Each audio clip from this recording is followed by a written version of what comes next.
आखिर वो समय आ ही गया जहां 60,244 भर्ती के योद्धा अपने मैदान में दौड़ेंगे और उस दिन बता देंगे कि हम किस काबिल हैं। तो आपको मैं बता दूं कि आपकी जो रनिंग का जो शेड्यूल है वो जारी हो गया है।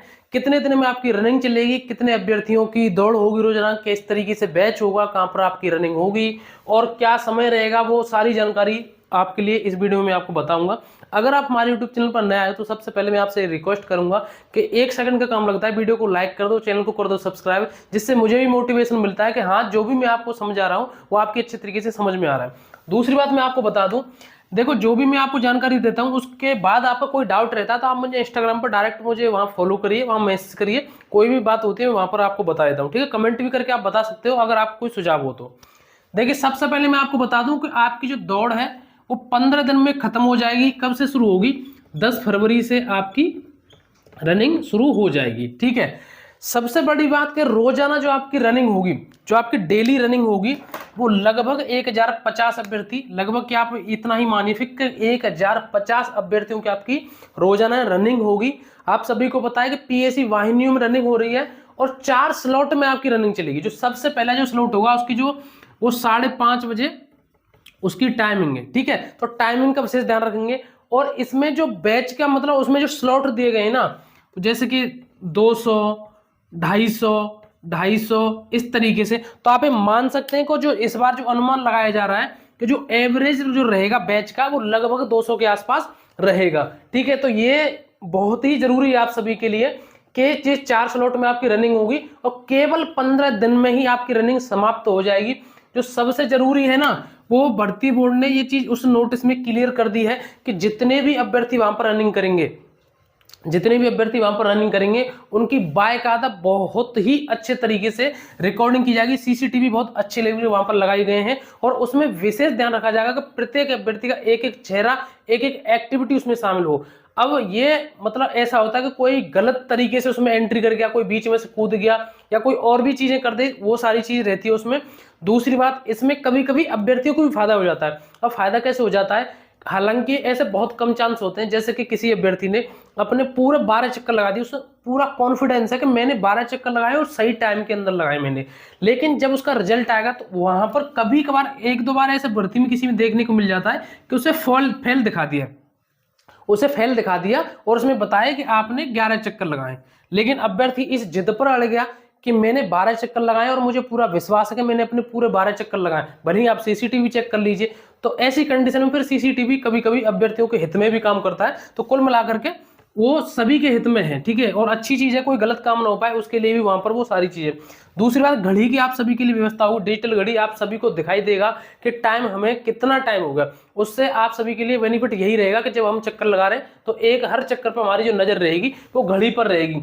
समय की मैंने आपको बता दिया, देखो कोई भी रनिंग से ही मतलब नहीं है, हमारा कोई भी एग्जाम हो कुछ भी हो, हमें हमेशा समय से पहुंचना है। जो पहला स्लॉट का जो टाइम है वो 5:30 बजे का, और आपकी एंट्री कितने बजे होगी, किस तरीके से होगी, जैसे ही आपका एडमिट कार्ड आ जाएगा, जैसे ही आपका एडमिट कार्ड आ जाएगा उस पर सारी जानकारी आपको पहले से ही मिल जाएगी। और दूसरी बात, कहां पर आपकी रनिंग होगी तो वो भी मैं आपको बता दूं कि आपकी जो नजदीकी वाहिनी होगी, आपकी जो नजदीकी वाहिनी होगी पीएससी की, उसमें आपका जो रनिंग का सेंटर आएगा। और देखो एक जानकारी जो मैं आपको पहले भी वीडियो में बता चुका हूं, जो कि आपके लिए बहुत ही बेनिफिट रहेगा। देखो मैं आपको बताऊं, पहले मैंने आपको कई वीडियो में बता दिया है, दौड़ने की कुछ टिप्स ऐसी रहती हैं जिनसे हमें छोटी छोटी जानकारी से अगर मैं आपको बता दूं तो उनसे आपको बहुत फायदा मिल सकता है।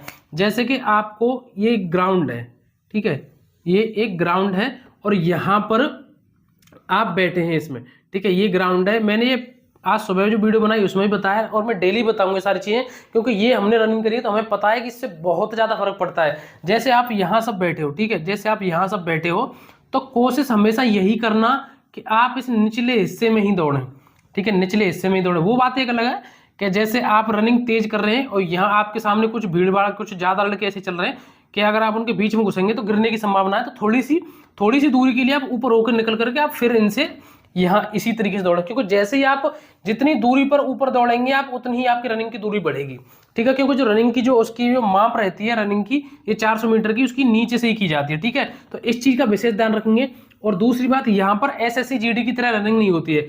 जैसे एसएससी जीडी में होता है ना कि पूरे एकदम पूरे उस पर सड़क पर कर दिया, ऐसा नहीं होता है। और दूसरी बात, जब आप अपनी रनिंग शुरू करेंगे तभी आपका टाइम शुरू होगा। वो आपके पैर में चिप बांधी जाएगी, आपका चेस्ट नंबर भी होगा। जैसे ही आप उस मशीन के आगे से निकलेंगे, वहां पर पट्टी लगी होती है, आपके दोनों पैर में से कोई ना कोई पैर उस पर पड़ना ही पड़ना है, क्योंकि इतनी लंबी छलांग तो आप नहीं लगा पाएंगे। तो आपका हर एक चक्कर बिल्कुल काउंट होगा अच्छे तरीके से। बहुत रेयर केस में ऐसा होता है, कोई टेक्निकल समस्या हो जाए, किसी भी कीमत पर नहीं होती, क्योंकि बोर्ड की ओर से पहले से ही सारी चीजें सुनिश्चित कर ली जाती हैं, कहीं हमारी कोई टेक्निकल मशीन में कोई कमी तो नहीं है। बहुत अच्छे लेवल की सारी चीजें वहां पर लगाई जाती हैं। रही बात कट ऑफ की, तो देखो कट ऑफ के लिए बहुत सारे अभ्यर्थी कमेंट में करेंगे भैया कट ऑफ किस तरीके से रहेगी, क्या रहेगा। तो देखो कट ऑफ की बात यह है कि कट ऑफ का अनुमान ऐसे पहले से नहीं लगाया जाता। अगर आप भर्ती बोर्ड से पूछेंगे ना तो वो भी नहीं बता सकते। कट ऑफ का अनुमान तब लगाया जाएगा जब आपका फिजिकल हो जाएगा और आपको पता लग जाएगा कि कितने अभ्यर्थी फेल हुए और कितने हुए पास, और जितनी वैकेंसी है उससे प्लस में कितने अभ्यर्थी अभी बचे हुए। ठीक है, तो उससे आप अनुमान लगा सकते हैं। और जैसे ही आपकी रनिंग कंप्लीट हो जाए तो आप ये मान लेना कि लगभग आपके चांस है कि आप सिलेक्ट हो जाएंगे, क्योंकि यूपी पुलिस में अक्सर मेडिकल में बहुत कम ऐसे होते हैं जो फेल होते हैं। जैसे किसी की आंखों में कोई कलर विजन की ज्यादा समस्या है, कोई आपके कान में ज्यादा दिक्कत है या कोई और समस्या, उसके ऊपर मेडिकल के लिए मैं सेपरेट एक अलग से वीडियो बना दूंगा। ठीक है, उसको अच्छे तरीके से देख लेना। बस ये है कि फिलहाल आपका जो सबसे पहला फोकस है, मेडिकल को भी दिमाग से बिल्कुल निकाल दीजिए। सबसे पहले आपको काम है रनिंग का, पहले रनिंग कंप्लीट करिए। जब आपकी रनिंग कंप्लीट हो जाएगी उसके बाद ही अगले स्टेप की सोच, क्योंकि अगर हमारी रनिंग ही कंप्लीट नहीं हुई तो हम मेडिकल का भी सोच करके क्या करेंगे। ठीक है, खास करके लड़कियां विशेष ध्यान दें, आप अच्छे तरीके से रनिंग करिए, आपके लिए बहुत बढ़िया मौका है। इतनी ज्यादा वैकेंसी आपको फिर शायद दोबारा देखने को नहीं मिलेंगी, और लड़कियां बहुत ज्यादा फेल होती हैं फिजिकल में, और इससे डरने वाली बात भी नहीं है।